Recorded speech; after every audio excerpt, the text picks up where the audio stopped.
Live from London, this is the Saturday Lunch with Joseph Hammond. Good afternoon, everybody. My name is Joe Hammond. I am a primary school music and computing specialist. Today, on my show, I would like to talk about schools and their use of social media.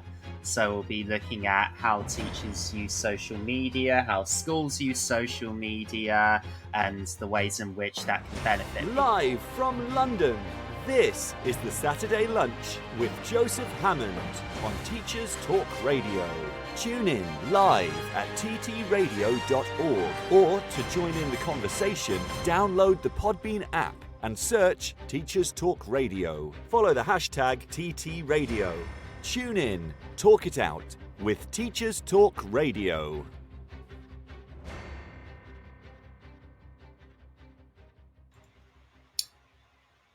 Welcome, everybody, and hope you're well. Today is, and the last week has been a bit of a bittersweet one, as I've had. It was a great end of year celebration. However, also I will be moving on to a new job, and I'm sad. I'm sad to go from my current job. But I hope that I can grieve for the loss of this of this place and move forward and move forward, and some bright new opportunities can hopefully come up.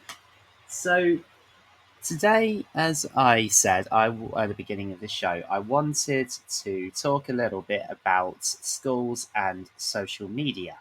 Because, well, it's no secret that schools are using social media a lot more these days, as Facebook and Twitter and Instagram and all of these platforms grow.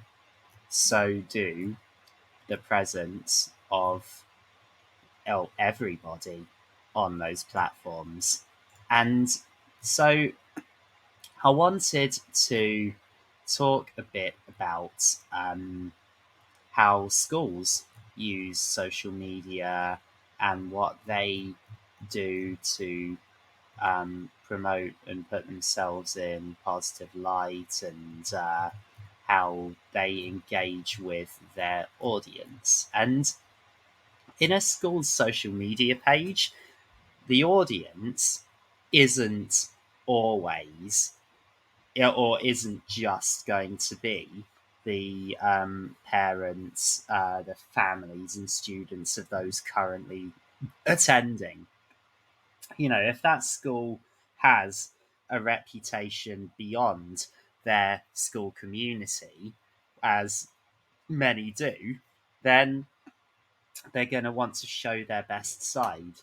And I guess that should be a first disclaimer, is that just like with all social media, everyone has to be aware that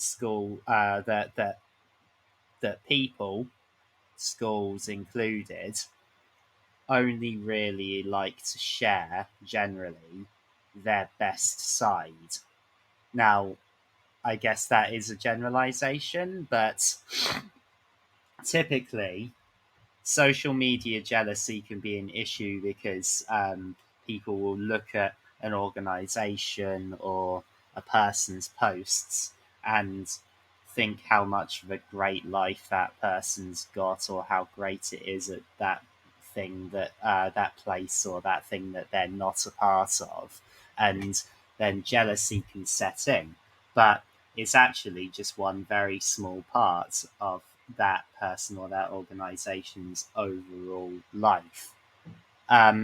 So no matter what people do on social media, because no one's ever going to share absolutely everything on social media, you generally can't get a clear picture of what is happening at that place, or how it's actually how it actually runs and what goes on inside the building, what goes on when the cameras turned off on their phone, what goes on when people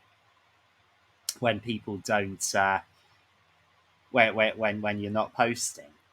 And so yeah, disclaimer that you never get the full picture when it comes to social media, and the same goes for schools. Which is why I think first thing that I wanted to talk about is it's great to see when schools talk honestly without sort of sounding like they're whining or ranting. It's great to see how schools deal with or write about and talk about how they deal with problems. And a good example is doing a putting examples out there of how two students have had conflict and how they have dealt with that conflict and how the school approaches dealing with that conflict. That is one key area where I would look at that and I'd see, okay, that setting, that school, that place, those people, they have a fantastic way of dealing with um, a conflict between two students or a conflict between maybe an adult and a student. Um, that's not to say it's going to work perfectly every time, but that the atmosphere is there for those students and those adults to move forward in a positive light. And that's often one of the trickiest things, because those that know me very well know that I am a strong believer in many forms of progressive education. Whether that be forest schools, Reggio Emilia, um, democratic schools. I am a strong believer in progressive education. Um, I think I don't think highly of the system, and I've said before, many schools they thrive in spite of the system, not because of it. Um, but so and so personally, as as a teacher who works for progressive settings and who is a fan, big fan, and passionate about progressive education, I follow a lot of places and schools that do things differently. And that includes even home education groups. Because some people have set up communities for children who are homeschooled, and what they do when they get together. And I think, I look at those schools, and when I'm scrolling through my social media feed, I'll see um, what those groups and what those schools are doing, and and that can become inspiration for something that I think, oh, maybe I could do that in my settings. And it might not always work exactly as intended if you're trying to make something that was thought up by a different school, a different setting, a different teacher, and then you bring that. I would have to put you or me would have to put our own spin on that thing it's not a case of I can replicate that exactly, because every community, every school is different. The people in that community have different needs. But um, as so, but that's one way that I love using social media, is that I love looking at and seeing what schools are doing, and thinking about and looking at how could we be a part of that. And yeah, so it's a very, and it's a delicate balance as well, because you have to try and protect your the privacy of your students and adults as well, if they don't consent to things like having their faces put on social media. Then obviously you have to respect that, and it's not a case of trying to persuade them. It's a case of respecting their wishes. And when when schools draw up a social media policy in terms of, what they post and how they post on social media and things, it's not a case of just about following the policy. It's a case of moral respect for that person.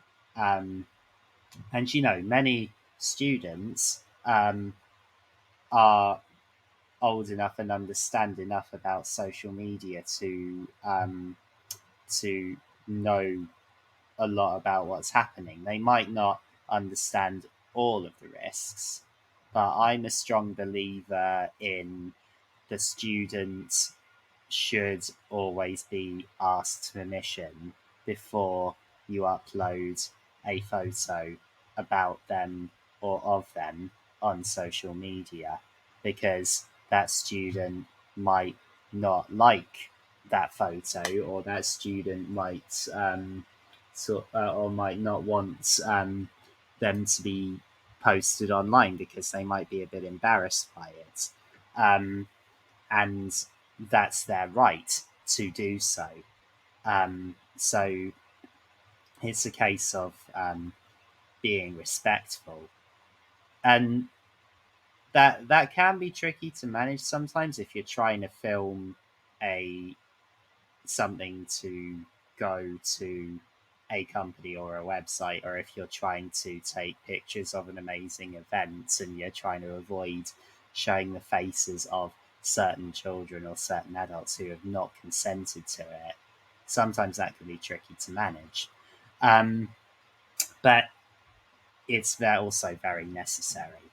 Now, when you have social media pages, obviously it's very important to respect that. And personally, I don't think you try to avoid as much as possible having blurred out faces or emojis over the faces of kids, because although it's understandable why they would do that, and sometimes it's unavoidable, I would want, if I was running a school, and I'm not pretending I'm an expert, I would want the photos or videos of what's happening in that school to look as natural as possible. And if there's photos and the faces are blurred out, or there's emojis over the top of their faces, then I often think that looks a little bit I don't know what the word is, but it doesn't look right to me.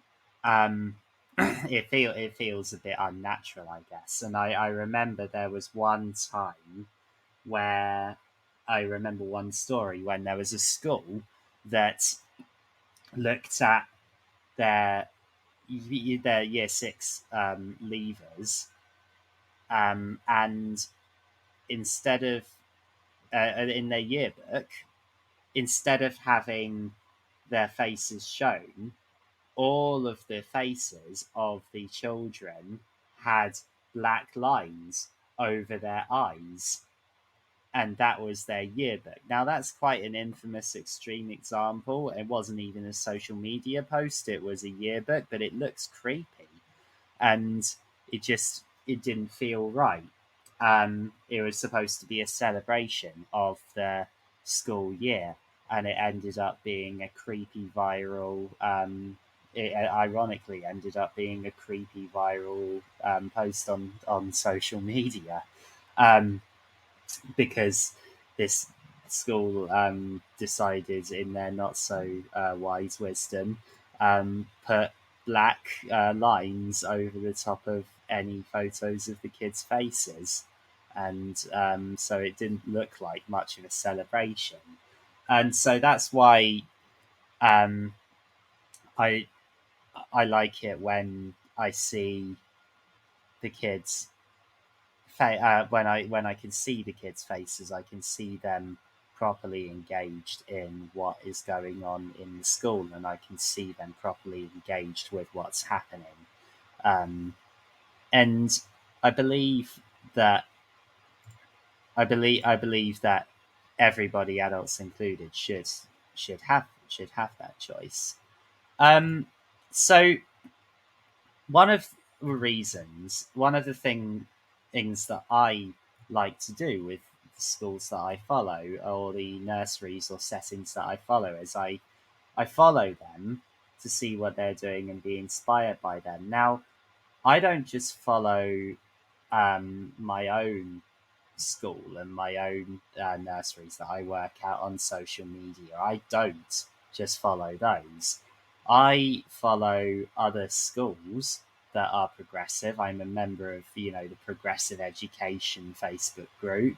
Um, and I follow after school clubs and programs that are relevant to my specialisms, music and computing, to see the kinds of things that they do, not to try and copy them, but to try and be inspired by them. Um, and how do I find them? And how do I decide who to follow? Well, there's certain methods. There's certain progressive school models that I generally can get behind, and so I tend to follow those. Things. I tend to follow those settings. There's also there's also where was I going with this? Oh yeah, there's one of the things that I recently did was I found Laughology's Happiest School of the Year and awards for the most rewarding or best places to work. I recently looked at that, and I found a few, nursery and school franchise settings that have won awards for being really positive places to work, and so I gave them a follow because I've been treated badly in work before. I've been bullied not just as a student but as an adult as well. And so when I look at a setting and whether I would want to be involved in that, I don't look at I don't tend to look at how does that what results does that place get, or what how do they how do they do their work and get results, things like that. I don't tend to do that. I tend to look at, do they treat their staff right? Do they treat their kids right? Do they have a good atmosphere where people are allowed to be themselves, where people are happy overall, and where people can people can resolve conflicts in a non-toxic way, where etc. All of those things. And so I that's those are my habits on social media. Now, how should a school run their social media is a good question that I'm sure lots of people will some people will have experience with, some people won't. Now, I don't run any school social media pages, so I'm not pretending I'm an expert on this, but essentially it gets down to communication and what kind of things can schools communicate? Well, it can be connection for the school community because it can be a way of the school to stay in touch with their parents, their guardians, and their families.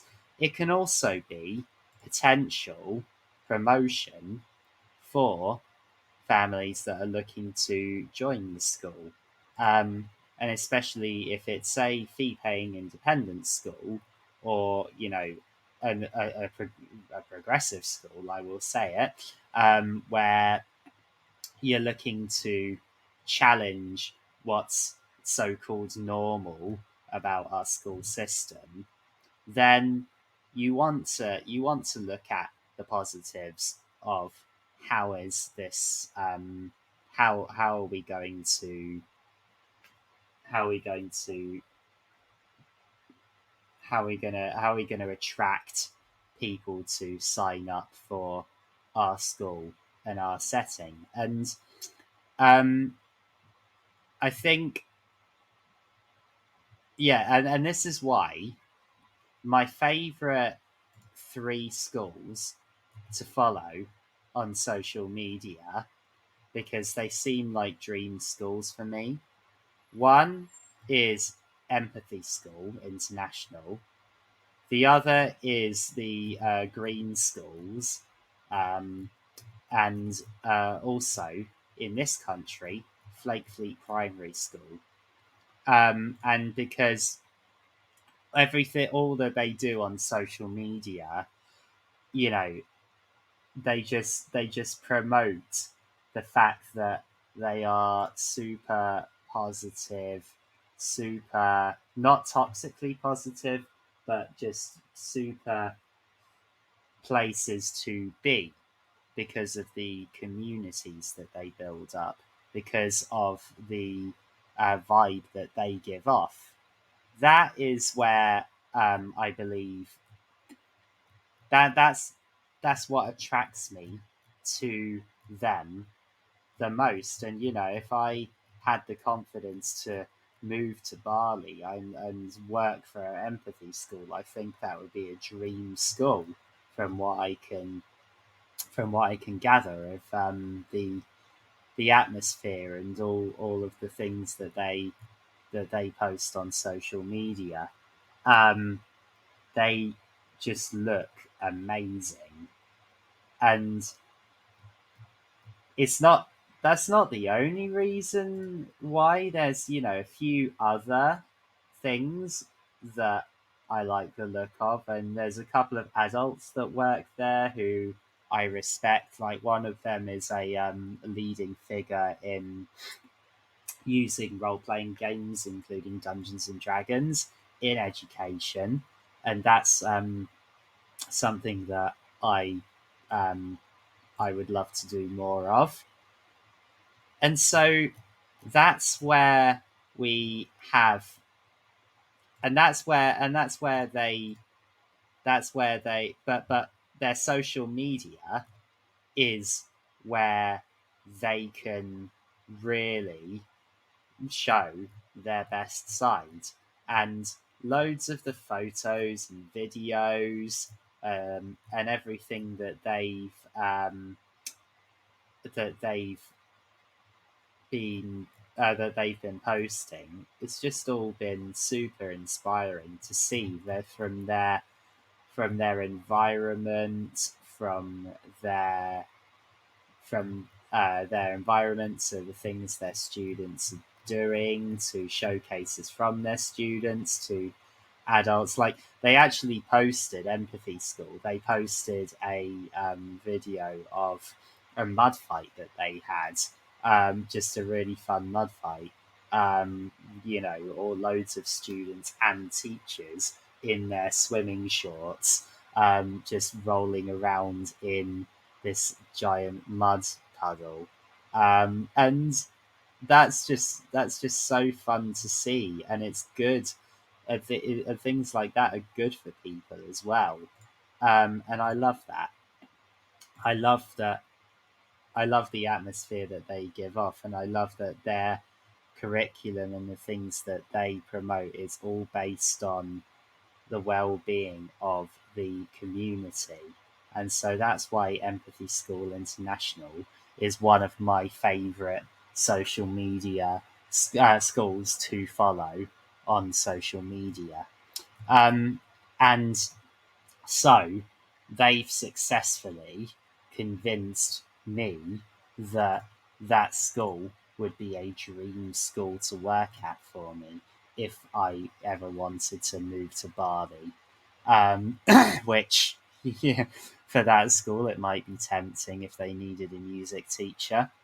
But I don't know everything about it, and I'm sure it would be a big culture shock for me. But anyway, so I'm going to play the news and 2-minute tech and adverts, and then we shall carry on a bit more about this conversation.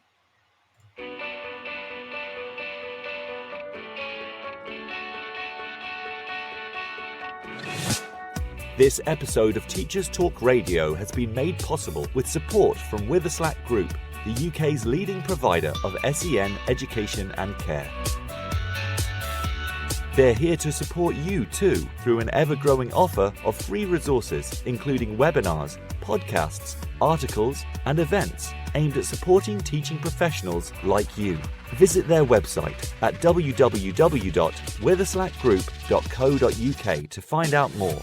Imagine a world where you were free to focus on sparking curiosity in your students and giving them access to the awe and wonder of learning. A world where you were supported to deliver a truly personalised education to help all your learners achieve their potential. No need to imagine it, because that's exactly what the Oxford Smart Curriculum Service delivers. Seamlessly integrating curriculum, resources, assessment, next steps and professional development, every component of Oxford Smart is connected and working to provide you with a uniquely coherent and responsive service that empowers you and your students with transformational effect. The Oxford Smart Curriculum Service. When everything connects, anything is possible. If you have a passion for education and a talent for teaching and learning, the Witherslack Group want to hear from you. Join them as they open an incredible new school in Essex and be a founding teacher of English, maths, science or primary, with multiple leadership opportunities available too. As Teachers Talk Radio partners, we know how much they care about the well-being of staff, and their offer to you will be superb. To find out more and apply for a role, visit www.witherslackgroup.co.uk/careers.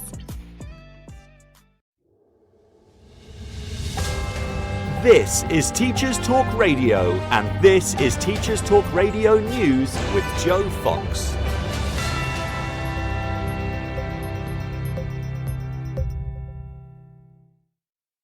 After a week of political turmoil, the weekend news focuses on positive summer news as schools begin to look towards breaking up for the summer. In Bedfordshire, a school trust has opened a wellbeing garden. The Bedfordshire Schools Trust opened the garden as part of its 5th anniversary celebrations. During the pandemic, the Trust had pledged to fund and create areas within all its schools and nurseries where staff could relax and take some time for themselves. The first garden was opened at the Estonbury Academy. In Hammersmith and Fulham, pupils have joined forces to make the local area cleaner and greener. Students from a range of schools and those pupils in Year 4 and Year 5 met up as part of the Mudlarks project and presented on themes based around the environment and ecology. Topics included reducing the use of plastic at school, clearing up litter from the Grand Union Canal, and improving recycling rates. The Mudlarks project teaches children about water ecology, pollution, art and music, alongside environmental research and scientific investigation. In Portsmouth, hundreds of children across the city are set for a summer of fun learning as they take part in a summer reading challenge. The national initiative, which promotes the benefits of children aged 4 to 11 reading for pleasure during the school holidays, is supported by the City Council. To complete the challenge, children simply need to borrow and read 6 or more library books over the summer. The challenge recognises reading in all its forms, including books of any size, graphic novels, poetry, picture books and audiobooks. The theme of this year's reading challenge is Gadgeteers and is designed to help children discover the world of science and innovation in their everyday lives. A National Youth Summit has been called to offer young people the chance to explore radical solutions to the big topics of the day, from job security and mental health to climate action and ethical working. Funded by the Cooperative Bank and in partnership with trade body Cooperatives UK, alongside the group's charity, the National Youth Summit will bring together hundreds of young people and organisations from across the UK. Standard Bank in Africa is empowering Africa through education, saying investing in developing the continent's education is crucial to drive sustainable and inclusive economic growth. Given the growth in the continent's population and the socio-economic challenges made worse by the pandemic, education systems must be strengthened to facilitate development. The bank will support projects in areas such as early childhood development, technical education, and higher education. This has been your Teachers Talk Radio Weekend News with Joe Fox. This is 2 Minute Tech with Steve Woods, your tech briefing on Teachers Talk Radio. Hello, this week I'm going to support a question everyone will see at the start of next year. It goes something like this. Hi EduTwitter, can you reply with where you are so I can show my class how far a post on the internet can reach? With a bit of free tech, you can make this much more visual. I'm going to use Google Maps because it's free and most likely you'll have used Google Maps at some point in the past. So, when you have all your responses, sign into Google, go to Maps and click on the menu next to the search box. That's the 3 lines that look like a burger. From the menu, select My Places. You'll now have 4 options: Lists, Labelled, Visited, and Maps. Click on Maps and at the bottom select Create Map. Now you can give the map a title so you can find it next year for comparison and add all the places from your Twitter replies. Simply type the name of the place. When it appears with a blue point marker, you can click the plus sign to add it to the map and then select the colour to help it stand out. When you've finished, all places will be saved and you can access the map by following the first few steps: Menu, My Places, Maps. There are loads of other great tools to use also. Measure the distance from your school to those places, hit preview and go into the view only mode. Here you can select a place and you treat it to a short bio and an image of the area. So next time you're looking to bring a lesson to life, why not try using maps to help pupils see where places are in the world? Do you have any top tips for mapping? Why not get in touch at TT Radio 2022? Follow us and tell us what you want to know about tech. I'm Steve Woods and that was 2 Minute Tech. 2 Minute Tech with Steve Woods, your tech briefing on Teachers Talk Radio.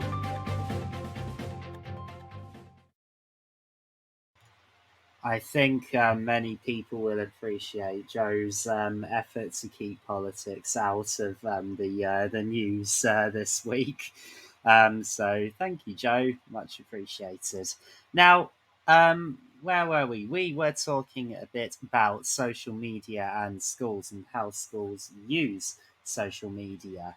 And I was talking a bit about what attracted me to some of my favourite schools to follow on social media. And I wanted to look at a bit about another one of my favourite places to follow, and also then look at what is the advice for schools running a social media page. Now, I've had head teacher Dave McPartlin on my show before. He and Faithfully Primary does have one of my favourite social media pages to follow for schools, because they don't just look at they don't just look at how the school itself runs. They also look at how does how do they promote how do they promote themselves? How do they know also that their audience is not just parents and families or ex pupils? It's actually many people, especially since their appearance on Britain's Got Talent.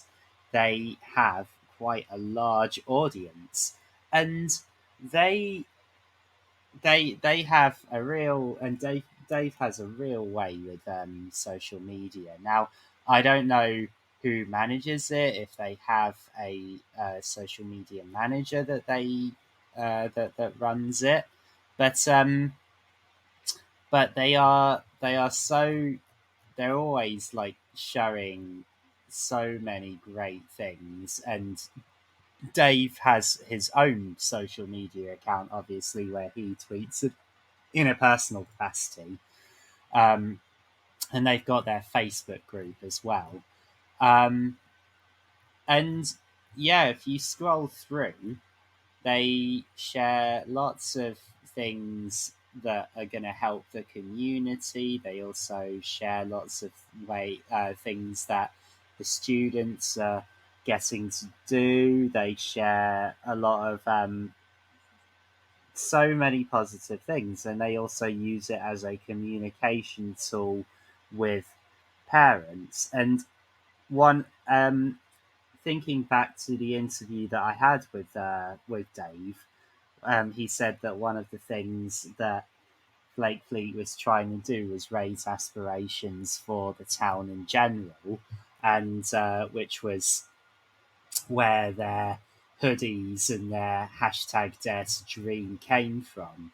And yeah, those all of those all of the stuff that they do, just it just looks so good on social media. They really do have um, so many great photos of so many amazing things that they are doing and have the opportunity to do. And I think they've nailed, personally, I think they've nailed the art of it being an attractive school for potential families, being an attractive school for teachers to go and work at, if there ever is an opportunity for teachers to go work there.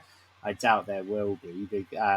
Well, it would certainly be a very, it'd certainly be a very, very, it'd certainly be, I've completely forgotten what I was saying. Oh yeah, it would certainly be an attractive school for teachers to work at, because they because of all the positivity that they share. Although obviously when teachers retire, they retire, but staff retention, because it's such positive school, is very high, which is a key indicator that it's a good place to work if staff turnover is low and staff retention is high. Um, and and yeah, while many schools might have a few hundred followers or a few thousand followers, generally keeping the school community up to date, Flake Fleet Primary at the time of this episode has nearly 29,000 followers. So they've nailed social media, and not just because of Britain's Got Talent. They haven't just they were on Britain's Got Talent, or they did all these high profile things, and that's the only reason why people follow. No, they've done. There's so much that they've got going on their social media pages that just keep people coming back, and that's been such a and so it's been great. And Flake Fleet are a mainstream school, within the state school system that are thriving in spite of the system, not because of it. And that's why I love following them on Facebook, especially. Now, I wanted to move on to talking a little bit about how does a social media manager run their social media. I've talked a bit about consent and how people need consent to show the faces of pupils and even adults um, before posting anything on social media. Um, but there's also, the role of a social media manager, and it couldn't be. It's not a case of just assigning it to the head teacher or assigning it to just a random person.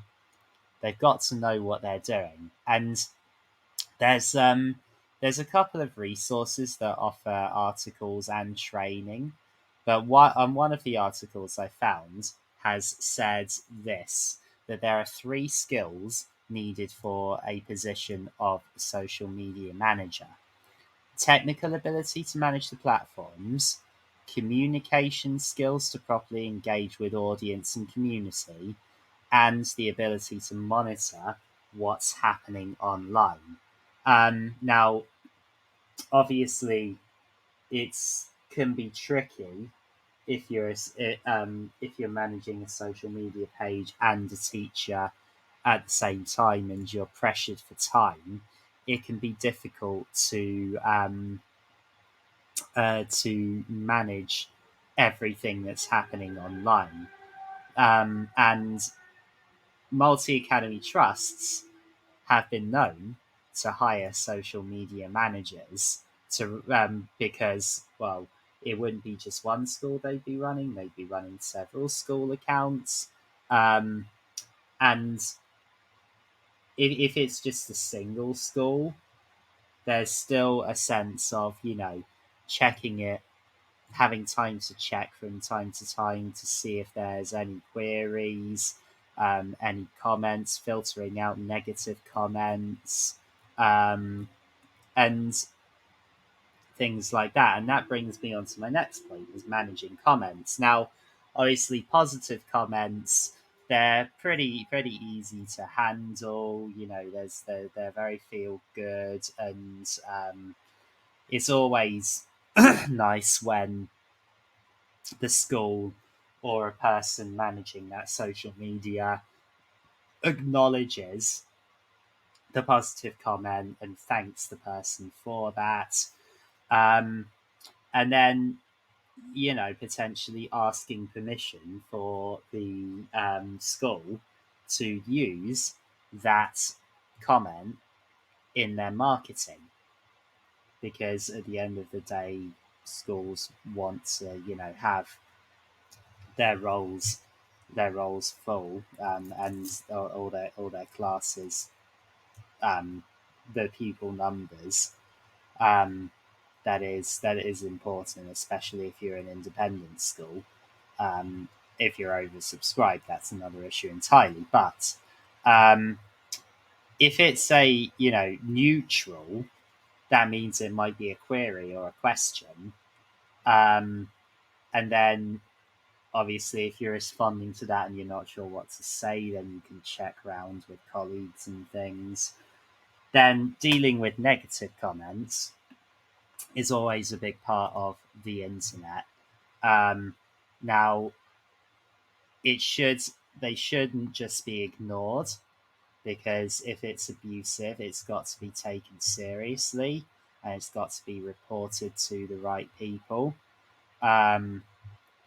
If somebody isn't happy and they're not being rude and abusive about it, then that is a cause for genuine trying to help that person and try to either come to a compromise or help that person solve their problem. But if it is an abusive post, then it's got to be reported to the relevant people, including the social media platform itself. It isn't a case of ignoring it. Even if you're a school with loads of followers, you can't let it doesn't look good if you've let trolls through.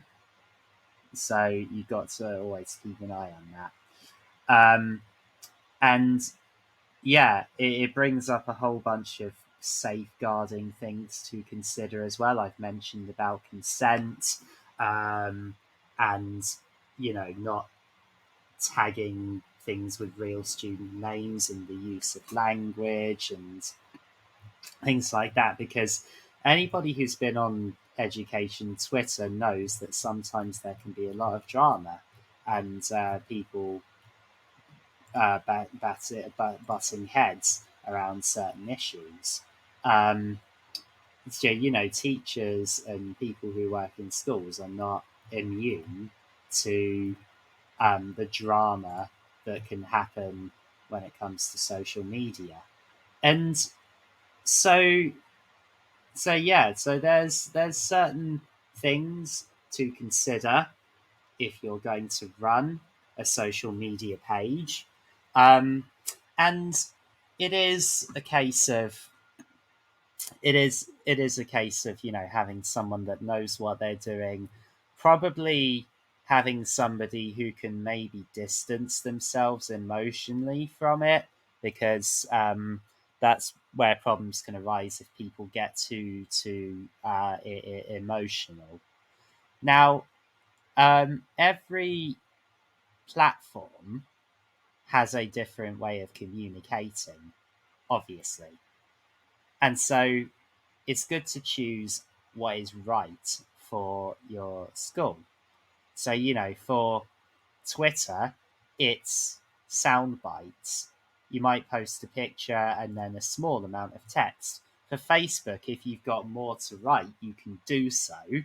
Instagram is generally purely about the pictures, and then other platforms like Pinterest is about sharing ideas and sharing things that people can hopefully be inspired by. But you've also got more detailed where you can sites where you can go into more detail if you want to set up your own school blog or LinkedIn page. Then you can do things in more detail. You can write a bit about some of the nitty-gritties and go into details. But generally, most people will be on things like Facebook, Twitter, Instagram. Now, I'm not going to talk about TikTok because I'm not on TikTok and I'm not an expert, and I'm not sure TikTok's the best place for a school to have a social media account. But one of the websites and articles that I've looked at is talking about how the social media page can be an extension of your school website. And it's actually a very important online communication. It can actually be a very important online communication tool. And if you make them work together to tell your school story more completely, then that is what is going to that's what's going to attract people to follow your school, attract potential families to send their kids to that school. I like the way they've put this. So the best school websites pull the audience in, social media pushes to their news feeds. And, you can show people on social media what your school is all about, while the website gets into the details. And it's just about engagement overall. Now, schools don't have to be, it's not like a job as an influencer, as a so-called influencer. You don't have to study the algorithm and try to get to the front page, because, well, if you do, you're going to post content that isn't relevant at all. But it is, so you don't have to follow the algorithm entirely. It's something, but that being said, it always helps if you have engaging content and you have regular, fairly frequent posts, because dead social media pages are going to lose followers, and I'm guilty of that as well. I go sometimes when I never post on my social medias. That being said, I've got nothing to promote at the moment. I'm not trying to sell anything or sell myself, maybe apart from my Teachers Talk radio show. But it is very it is a skill in itself, and understanding the algorithm is something that might be helpful to do, but for a school, you don't have to follow it. You don't have to follow it all the time, just because it really is an entirely a full-time job, really, to get yourself noticed on social media. It is a difficult thing. So there you go. That is a few things on schools and social media. Now, I mentioned before Facebook groups. Obviously, pages are used for people to follow. Groups can be used as a communication thing. And I'm a member of a few Facebook groups to do with my interests as a teacher, as an educator, the things that I value, the settings that I am passionate about, etc. And there might be a better platform for online communication, a safer one. I have talked in a previous episode of my show about alternative social media platforms that schools can monitor and that people can take part in. And yeah, that can be better than using one of the big social media platforms where it's less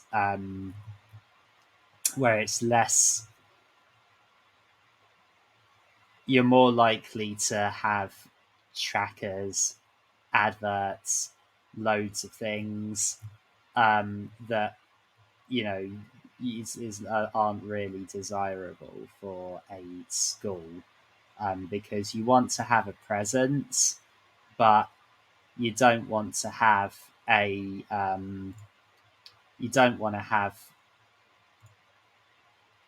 trackers and adverts just targeting you constantly.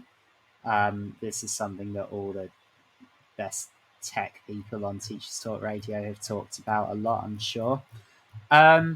Now, this is really interesting because, yeah, teachers do use Pinterest to gather their ideas. And yeah, Pinterest is something, it is very different because it's not so much of a communication tool as more of an idea sharing thing. And yeah, teachers can share loads of ideas with each other, and why shouldn't they? It should be something that you're encouraged to do. So there you go. Those are some of my 2 cents on schools and social media. I am going to finish there today. I probably have sounded very rambly today.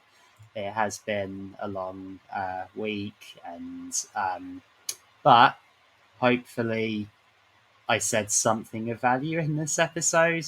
I hope so. Thank you very much for listening. If you've downloaded this episode, thank you very much. If you've listened to the end, thank you very much. And I will see you next time. You've been listening to Teachers Talk Radio. Tune in live and listen back at ttradio.org. We look forward to hearing from you next time on Teachers Talk Radio.